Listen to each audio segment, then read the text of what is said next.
So in the last video we took a basic quiz and there were some mistakes that were made. So I think we got the first 12 questions right, and then I think from 13 onwards um, start getting them wrong. So we need to see um, we need to find out the answers, right? So for instance, tiene algo en una pluma. Alright, so I think the first thing to note is we're talking about Alguno, right? So Alguno, we go back.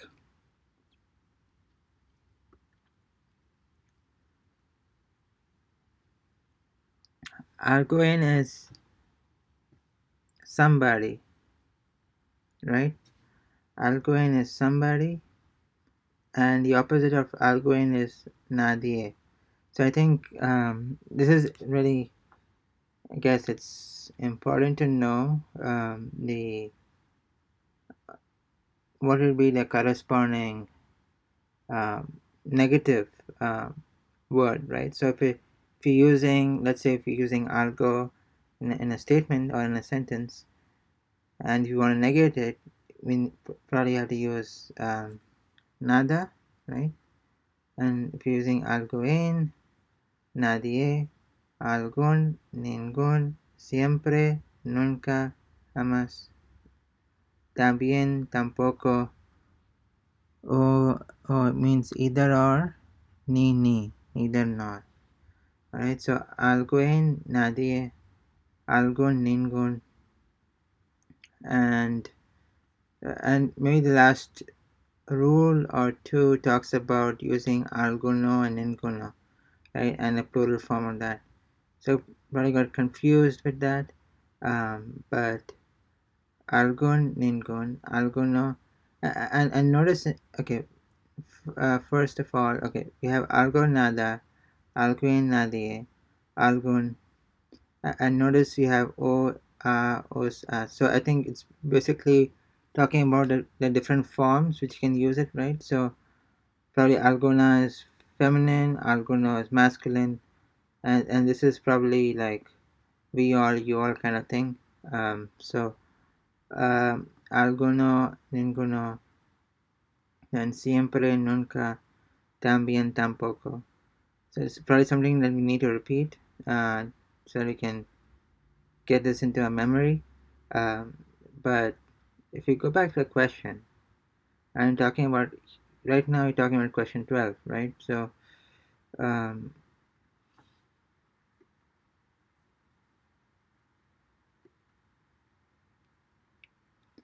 all right, it is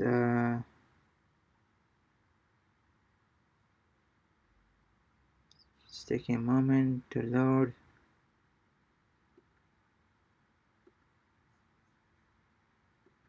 Can I go back?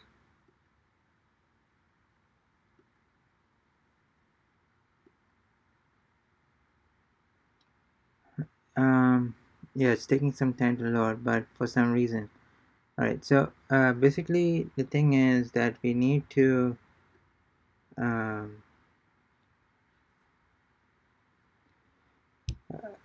so we need to know the opposites, right? So TNAs, so I think we start with TNAs, algo in.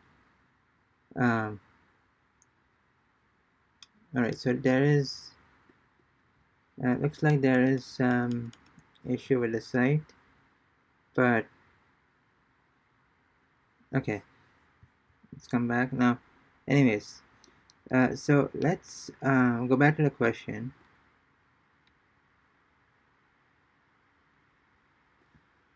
Quickly and see here. So tiene algo en. So we know the opposite of and algo en means somebody, right? So tiene algo en una pluma. So I think it loosely translates to does somebody have a pen? Does somebody have one pen? Una means one, pluma is pen, right? So does somebody have a pen? Tiene algo en una pluma. and the thing is, and we've mentioned this in one of the rules, that if we are answering a question in a negative way, we need to use at least two negatives. So first one will be answering the question just to the point, right? No. So no, and then we need to identify the verb and then add a no before that. But here we're talking about alguien. Tiene alguien una pluma. So no dash tiene una pluma. So we could probably use ninguno, right?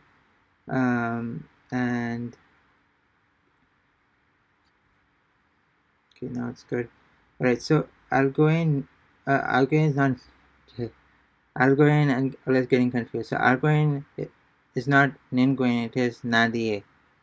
Okay, because you have algun and ningun, but alguien is nadie.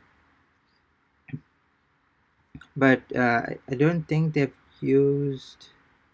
Have they used alguien here in this any of these examples? Because yeah, that's what I thought. They don't. However, they have used nadie. Nadia habla. So this is just one.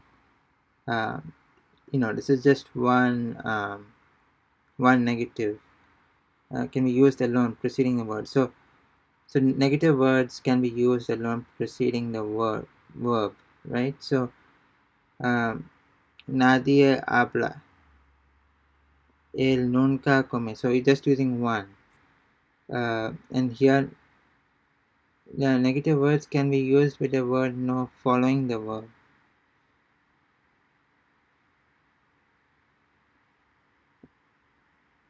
No, so alright, yeah, we gone through this, but so no habla nadie, right? So he had a verb here and using a negative word following the verb, so after the verb, right? And here we're talking about using it before the verb, which is standard practice. I mean, like adding no or something, but can we use it on preceding the verb? So we have seen before that you can use like no, add a no before the verb, and now you're saying can add a negative word, can be used alone preceding the verb, and then can we use the word, okay, the negative words can be used in word no following the verb. So so I think it means that um, uh, if we have no in the beginning, we can it doesn't have to be in the beginning, but if we have no, then we can use a negative word following the verb or after the verb, right? Or yeah, so or in other words, if we see a negative word after the verb, it definitely means we have a no before the verb, right? So we can see that. So we have a verb, we have no, and then we have a negative word, right? Um, and negative words can be used alone preceding the verb. So all right, so in this case,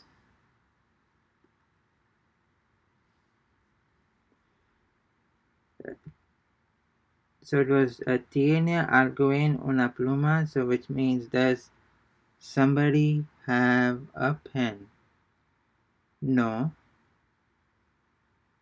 And this is tiene una pluma. So definitely we need to have like the opposite of alguien, which you just saw is nadie.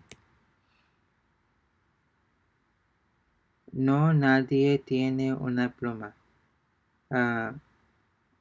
And I don't think we need to add another negative word because we have seen in one of the rules that states that uh, um, that we can use negative words alone preceding the verb, right?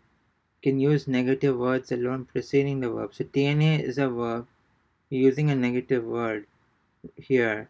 So we can use a negative word preceding the verb. And had we um, given a situation if we had a negative word after the verb, let's say it was here, then we know for a fact that um, in that case, before the verb, we need to have no, right?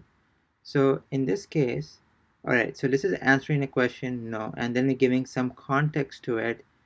So nadie, arguing, the opposite of arguing is nadie, and I don't think we need to have another negative word, but let's see.